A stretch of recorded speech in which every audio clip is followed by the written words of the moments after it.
Rehice mi vida después de la muerte de mi familia, ahora solo me queda esperar mi final. Hace casi 30 años, tenía una vida que se podría considerar casi perfecta. Tenía una esposa, un hijo, una casa, y todas esas cosas que ahora solo parecen insignificantes sin ellos. Mi mujer, Laura, era la persona más amable y hermosa que he conocido. Mi hijo, Tomás, era el niño más adorable y juguetón. Aunque solo lo tuve conmigo durante 3 años, esos años fueron lo mejor de mi vida. Además, estaban mis suegros, personas a las que apreciaba mucho y consideraba como padres, ya que nunca llegué a conocer a los míos. Vivíamos en un departamento en las afueras de la ciudad. Yo había terminado mis estudios en ingeniería, aunque nunca llegué a ejercer como tal. Trabajaba en una empresa del sector logístico y de transporte, comencé como operario de carga y descarga, y con el tiempo, ascendí a encargado y luego a jefe de la zona sur. No era un trabajo que me apasionara, pero nos permitía vivir bien. Laura se encargaba de cuidar a Tomás mientras yo trabajaba. Todo cambió en un maldito día de primavera.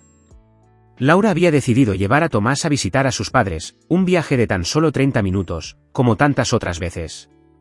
Me despedí de ellos esa mañana sin pensarlo demasiado, como cualquier otro día. Pero no lo fue. Ese día tuvieron un accidente. Un camión, en una carretera de doble sentido, dio un volantazo para evitar atropellar a un peatón que cruzaba imprudentemente. El choque fue frontal, impactando violentamente con el auto de Laura, ambos murieron al instante. Después de eso, nada más importó. No podía lidiar con la realidad ni con la idea de que se habían ido para siempre. Me sumergí en una oscuridad que no puedo describir. Dejé de ir al trabajo, aunque entendieron por todo lo que estaba pasando, al final tuvieron que despedirme. Dejé de comer y terminé perdiendo 20 kilos, dejé de ducharme, dejé de contestar al teléfono. Simplemente dejé de vivir. Pasé días, luego semanas, hundido en mi dolor, hasta que las semanas se convirtieron en meses. Las facturas comenzaron a acumularse, los impagos de servicios llevaron a que me cortaran la luz y el agua, y los retrasos en la hipoteca culminaron en una carta de desahucio. Después de unos meses, me embargaron la casa, los 2 autos y todo lo que tenía valor. Al final, me echaron a la calle, y no pude hacer nada. No tenía fuerzas ni energía para evitarlo o siquiera quejarme. Simplemente lo acepté y me fui. Vagaba como un espectro por las esquinas, sin rumbo, sin propósito. No tenía familia. En el orfanato donde pasé mi infancia, me dijeron que fui entregado en adopción al nacer. Por razones de privacidad, nunca supe quiénes fueron mis padres. Solo tenía a mis suegros, pero no les pedí ayuda. Estaba tan destrozado, física y mentalmente, que lo único que quería era desaparecer. Pasé 4 años así, vagando entre la basura y la miseria, comiendo lo que encontraba y durmiendo donde podía. No era un hombre, era un cascarón vacío, incapaz de sentir algo más que el frío y el hambre. Al final, fueron mis suegros quienes me encontraron. Me internaron en un hospital psiquiátrico, donde me diagnosticaron con trastorno depresivo mayor y estrés postraumático complejo. Pero, ¿sabes qué? No me importaba. Podían ponerle todos los nombres que quisieran a lo que sentía, pero la verdad es que yo había muerto el mismo día que Laura y Tomás lo hicieron. Mis suegros, sin embargo, no se rindieron. Me convencieron de seguir el tratamiento, de tomar las pastillas, de asistir a terapia y de hacer lo que los doctores decían. Al cabo de 2 años, empecé a volver a ser yo mismo. Comencé a responder con coherencia, a reconocer mis emociones, incluso a hacer algo tan sencillo, como llorar. Nunca podré agradecerles lo suficiente a mis suegros. No tengo palabras para expresar cuánto les debo por no darme por perdido, por no olvidarme. Después de 6 largos años entre terapia y medicamentos, a los 47, logré algo parecido a la estabilidad. No era una vida completa, pero al menos ya no estaba tirado en la calle. Unos meses después de tener el alta, conseguí trabajo como conserje en un instituto privado. No era mucho, pero me daba para pagar un pequeño departamento. Me asignaron el turno de la mañana, y prefería eso. No tenía que ver a demasiada gente, y el trabajo era simple. Limpiar, ordenar, arreglar cosas, y repetir. Día tras día, semana tras semana. Nunca volví a tener una relación, no podía, la idea de querer a alguien de nuevo era un chiste cruel. Me habían arrebatado a mi familia, a todo lo que yo quería, y nunca encontraría a alguien que pudiera llenar ese vacío. Así pasaron 10 años. No era feliz, ni siquiera me acercaba a eso, pero había aprendido a convivir con el vacío. Al menos no me dolía como antes, simplemente, estaba ahí. Mi vida era un ciclo repetitivo, sin sobresaltos, y yo me conformaba con eso. Lo único que me quedaba eran mis suegros. Pero todo cambió el año pasado. Empezó el curso escolar y con él, un grupo de mocosos que parecían salidos de una pesadilla. Niños de familias ricas, niños que nunca habían oído un no en sus vidas. Hijos de abogados, de arquitectos, y peor aún, uno era hijo de un político. Desde el principio se notaba que no eran como los demás. No eran simplemente malcriados, eran crueles. No les bastaba con burlarse de los otros chicos, meterse en peleas o romper cosas. Querían hacer daño, y sabían que podían hacerlo. Sabían que nadie los castigaría. Vi cómo se salían con la suya una y otra vez. Y yo, solo era un simple conserje, limpiaba lo que ellos dejaban atrás, ¿qué más podía hacer? El primer trimestre no fue tan malo, pero al siguiente todo empeoró. Empezaron a incendiar papeles con cacas dentro, a destrozar cerraduras, a romper ventanas por diversión. Sabían que no habría consecuencias. ¿Y yo? Solo un conserje, un viejo derrotado, incapaz de hacerles frente. Mi trabajo no era disciplinarlos, mi trabajo era limpiar la porquería que dejaban atrás. Así que lo hice. Día tras día. Pero llegó un momento en el que no pude quedarme de brazos cruzados. Un día, mientras hacía mi ronda, los vi. Estaban acorralando a una niña de primer año en uno de los pasillos vacíos. No sé qué planeaban hacerle, pero lo vi en sus caras. Era algo peor que todas las bromas crueles que habían hecho antes. Me acerqué sin pensar, empujé al que estaba al frente y saqué a la niña de ahí. Sabía que esto no iba a salir bien, pero en ese momento no me importó, y después de todo, aún así lo hubiera hecho de nuevo. Los padres de la niña presentaron una queja, pero nada cambió. Solo les dieron una advertencia, como siempre. Estos chicos sabían que estaban por encima de las reglas. Eso fue el comienzo de su represalia. Empezaron a hacerme la vida imposible. No se conformaban con molestarme, querían destrozarme. Cada día encontraba mis cerraduras y cristales rotos, pupitres llenos de pinturas ofensivas, y siempre lo hacían justo después de limpiar. Y el peor de ellos, el hijo del político, se aseguraba de dejarme claro que nadie me creería si decía algo. Y aun teniendo pruebas jamás le dirían algo, su padre era intocable, y por ende él también lo era. No se molestaba en ocultar su desprecio por los demás, especialmente por mí. Sabía que su apellido lo protegía, que su padre, con todo su dinero y poder, podía borrar cualquier problema que surgiera. Y se aprovechaba de eso de la manera más cruel. Y así empezaron a hacerme su objetivo principal. Un día, mientras limpiaba los pasillos después de una pelea que ellos mismos habían iniciado, me encontré con mi carrito de herramientas destrozado y las herramientas desaparecidas. Cuando llegué al lugar, los vi riéndose a carcajadas a unos metros de distancia. «Te toca limpiar otra vez, viejo», gritó, el hijo del político, mientras los demás se unían a las burlas. No podía hacer nada. Si decía algo, nada cambiaría. Ellos podían hacer que me despidieran en cualquier momento, tan solo tenían que hacer una llamada. Pero no lo hacían, supongo que querían verme sufrir, o algo peor. No recuerdo cuántas veces me lo repetí, pero fueron muchas. Muchas veces me decía que tenía que aguantar, que en algún momento se cansarían y me dejarían en paz. Días después, un conserje del turno de tarde/diagonal-noche estaba enfermo y no había nadie que lo reemplace, por lo que me asignaron ese turno. Ya estaba agotado, y lo último que quería era quedarme más tiempo en ese maldito colegio. Pero era el único disponible, y me tocó quedar. Mientras limpiaba una de las aulas vacías, noté que el piso estaba mojado con un olor era fuerte, estaba claro que alguien había meado. Comencé a limpiar, sabiendo perfectamente quiénes eran los responsables. Cuando terminé, al salir del aula sentí un golpe en la espalda. Me habían atacado con algo, quizás un palo o un tubo, no lo sé, pero caí al suelo. Los escuché reír mientras se alejaban corriendo.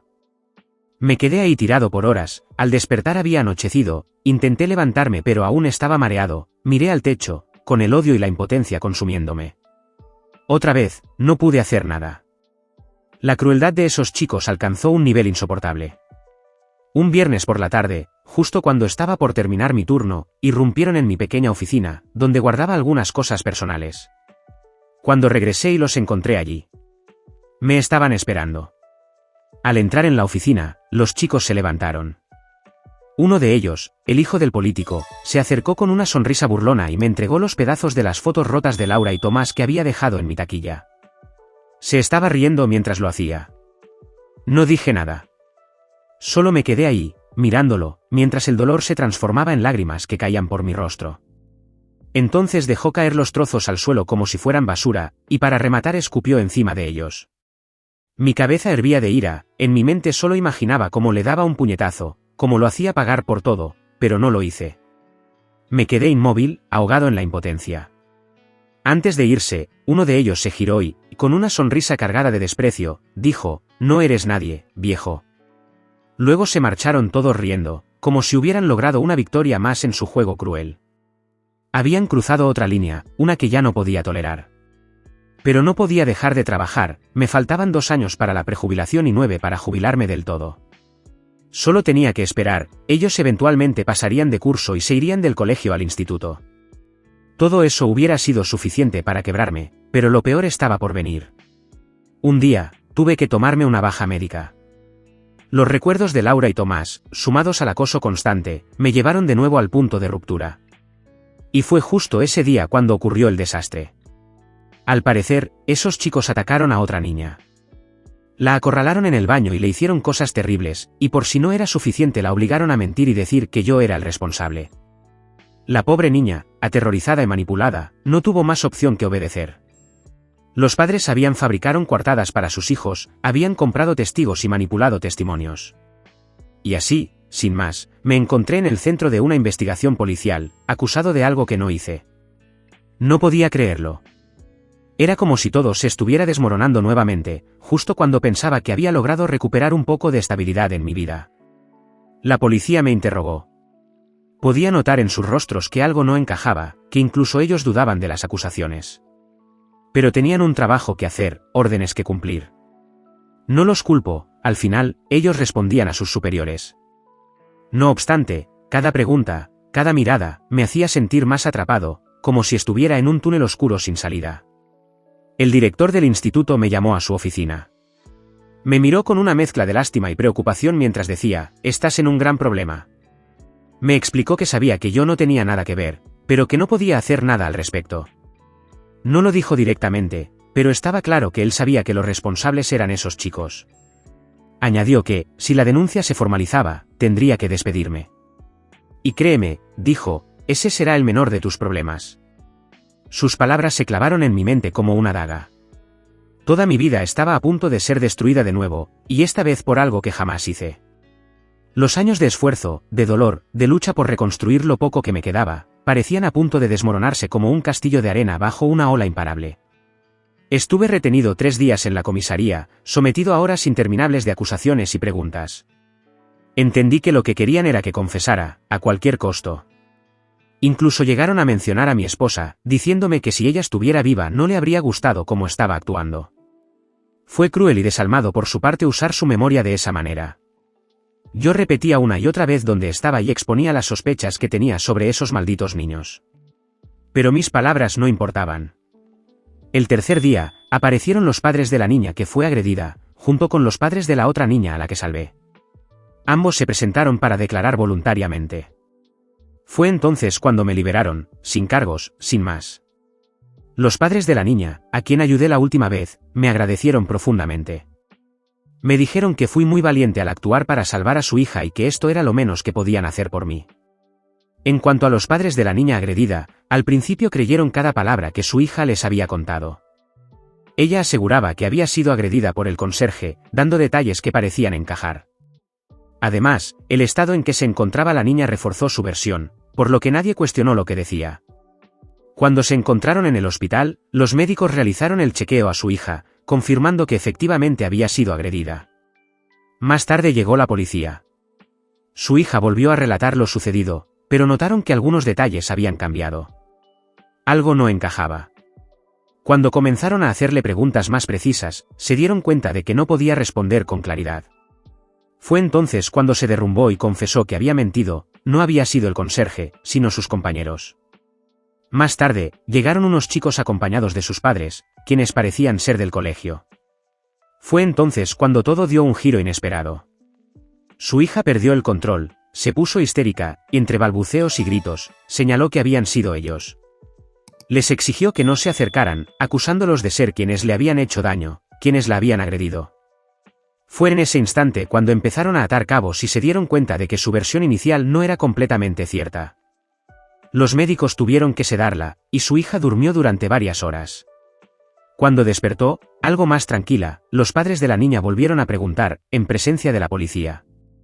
Finalmente, contó la verdad, que esos chicos la metieron en un aula y la agredieron, además la amenazaron, advirtiéndole que, si hablaba, matarían a su familia y a ella. Por eso, los padres decidieron venir a ayudarme. Se pusieron en contacto con los padres de la otra niña, la que yo había salvado anteriormente. Al enterarse de que ella también había sido una víctima, entendieron que algo muy grave estaba ocurriendo. Sabían que no podían permitir que una persona inocente pasara años en la cárcel por algo que no había cometido. Solo querían justicia. El problema era que los padres de esos malditos niños eran personas muy influyentes, con poder y conexiones. No importaban las pruebas, no importaba la verdad. Ellos no estaban dispuestos a permitir que sus hijos pasaran por algo así, sin importar a quién tuvieran que destruir en el proceso. Fue devastador. Caí de nuevo en la depresión, aunque esta vez no fue tan profunda como antes. No porque el dolor fuera menor, sino porque ya no tenía más espacio para sufrir. El dolor ya era parte de mí, como un órgano en mal estado que seguía funcionando. Sin embargo, no estaba completamente solo. Además de los padres de aquella vez, también había otros cuyos hijos habían sido acosados y silenciados. Ellos no querían callarse y comenzaron a reunirse. Algunos profesores, con quienes había compartido un café o alguna charla a lo largo de los años, tampoco creyeron ni por un segundo que yo fuera culpable. Sabían cómo eran esos chicos, conocían de lo que eran capaces, y decidieron hacer algo al respecto. Los padres afectados y algunos profesores fueron al instituto para quejarse ante el director y también acudieron a la policía. El problema fue que esas reclamaciones solo duraron unas horas. Al parecer, el político llegó al colegio y amenazó tanto a los padres como al profesorado, e incluso al mismo director. A pesar de las amenazas, algunos padres comenzaron a grabar audios y vídeos sin que nadie se diera cuenta, Después de las amenazas, todos se fueron a sus casas asustados. Sin embargo, esos audios y vídeos fueron enviados a la policía, y algunos fueron entregados a la prensa, etiquetando directamente a ese político. El político fue señalado rápidamente. Durante las semanas siguientes, las noticias y la prensa nacional se llenaron de artículos que exponían su gestión corrupta, sus amenazas y sus abusos de poder. Finalmente, después de varios días, las denuncias de los padres afectados, las amenazas captadas en las grabaciones y las demandas interpuestas por malas gestiones, tráfico de influencias y otros delitos, fueron suficientes para desenmascarar a todos los padres de esos malditos chicos. Resultó que esos padres que habían fabricado pruebas falsas para proteger a sus hijos, estaban implicados en una trama delictiva aún mayor. Ahora todos ellos estaban en jaque. La verdad se impuso, y mi nombre quedó limpio. Solo quedaba esperar los juicios y confiar en que la justicia hiciera su trabajo. Pensé que ahí acabaría todo. Me equivoqué. 2 semanas después de haber vuelto a mi trabajo, una tarde, aparecieron unos hombres en la puerta de mi casa. Al principio, no supe quiénes eran, pero luego todo quedó claro. Eran enviados del padre del chico, el político, que no podía permitir que llegue al juicio, quería silenciarme. Entraron y me golpearon sin piedad. Solo querían una cosa, mi muerte. No sé cómo, pero sobreviví. Estoy aquí, pero apenas. Mi cuerpo está destrozado y mi voluntad, bueno, eso hace mucho que murió. Me dejaron casi muerto aquella tarde. Cuando esos hombres irrumpieron en mi casa, ni siquiera tuve tiempo de reaccionar, mucho menos de defenderme. Me golpearon con una brutalidad que jamás creí posible. Me patearon hasta que sentí como los huesos se rompían y mi visión comenzaba a nublarse. En un momento que jamás podré olvidar, uno de ellos sacó un cuchillo. Me apuñaló en la pierna, luego retiró el arma y volvió a hundirla, esta vez en mi costado. Sentí el dolor atravesarme, agudo y feroz, pero en ese instante ya no podía distinguir qué era real y qué no. Lo siguiente que recuerdo es que todo se volvió negro. Cuando desperté en el hospital, supe que algo estaba terriblemente mal. Una de mis piernas no respondía, los médicos me dijeron que estaba inutilizada, que nunca volvería a caminar sin ayuda. Mi vista del ojo derecho también se había ido para siempre, varios puntos en diferentes partes de mi cuerpo que me dejarán varias cicatrices, pero aparte de eso nada mortal. Y mi memoria, bueno, hay días en los que no puedo recordar ni qué comí la noche anterior. Por lo demás, a veces me asusto de no saber dónde estoy. Esas bestias no solo me destrozaron el cuerpo, me arrancaron lo poco que me quedaba de dignidad. La policía investigó, pero no pudieron confirmar quiénes eran exactamente los atacantes. Aunque yo sabía quién estaba detrás, no había pruebas suficientes para detener a nadie.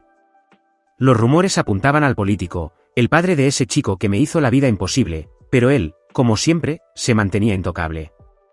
Sin embargo, no fui el único. Otros padres que se habían atrevido a denunciar a los chicos también fueron atacados en las semanas siguientes. Uno de ellos acabó en coma. Fue entonces cuando la policía decidió tomar medidas más serias. Pusieron refuerzos y vigilancia en las casas de los padres que aún no habían sido atacados. Al cabo de 2 días, pudieron atrapar a los atacantes. Y ahí fue donde todo empezó a desmoronarse para ese político. Uno de los hombres capturados confesó y delató a su jefe. El tipo pensaba que podía salirse con la suya, como siempre había hecho, pero esta vez había ido demasiado lejos. Su carrera política estaba en descenso, su puesto pendía de un hilo, pero cuando lo vincularon con los ataques, todo se fue al infierno para él. Fue una caída rápida y dolorosa, como suele ser cuando el poder ya no te protege. Los ataques resultaron ser solo la punta del iceberg. Con el tiempo, la investigación destapó una larga lista de crímenes, desfalco, corrupción en sus negocios, extorsión y fraude. Al principio, todo parecía limitarse a artículos, noticias y filtraciones de supuestos delitos. Pero cuando las investigaciones avanzaron, los crímenes fueron corroborados, y esta vez ni siquiera su cargo pudo salvarlo. Su vida entera resultó ser una mentira, una fachada cuidadosamente construida para ocultar al monstruo que realmente era. Y aunque una parte de mí se sintió satisfecha al verlo caer, sabía que nada de eso cambiaría lo que yo había perdido, ni aliviaría el vacío que sentía. Una vez el político y los demás padres fueron imputados y después procesados, ahí fue cuando los padres de las víctimas continuaron con las denuncias y demandas a sus hijos. Ahora ellos estaban solos. Ya estaban pagando sus padres, ahora les tocaban a ellos. Los chicos fueron denunciados por agresión, violación, robos, destrozos, amenazas, extorsión y muchos más delitos. Lo que había empezado como un abuso a una menor por estudiantes que se creían con derecho a todo, había culminado en el fin de la carrera de sus padres, de sus libertades y de sus vidas. Ahora todos pagarían sus actos. No pasó mucho tiempo antes de que las noticias mostraran cómo se llevaban presos a todos los acusados, uno tras otro, tanto a los padres como a los hijos. Todos pagaron un precio. Algunos fueron condenados bajo la ley del menor por varios delitos graves, y fueron enviados a centros de menores. Otros, que ya tenían la edad suficiente para ser imputados como adultos, recibieron su merecido, fueron enviados directamente a la cárcel. Aquellos que en su momento se creyeron intocables ahora ya no lo eran. Sus vidas quedaron marcadas para siempre. Aunque sus padres intentaron salvarlos, no pudieron hacer nada. Quizá esa fue la verdadera justicia, su verdadero castigo. Pero ya no me importaba. Para mí, todo había terminado. Después de todo esto, me jubilaron, ya no podía trabajar. Tenía casi 58 años, pero mi cuerpo ya estaba completamente roto. No podía caminar sin ayuda, mi vista estaba medio perdida, y mi mente, bueno, ya no soy el mismo. Ahora paso mis días en mi pequeño departamento. Vivo esperando el final, sin mucho más que hacer. A veces, me siento en el porche a mirar el horizonte, imaginando que, cuando todo termine, veré a Laura y Tomás en algún lugar, esperándome. Esa idea es lo único que me da algo de paz. No me queda mucho más que decir. La vida me dio más golpes de los que pude soportar, y aunque sobreviví, lo que queda de mí no es mucho. Solo estoy aquí, esperando el final, esperando a reunirme con mi familia. Muchas gracias por escuchar a este viejo. Comenten, denle like y suscríbanse, me ayudaría muchísimo, gracias, nos vemos en el próximo vídeo.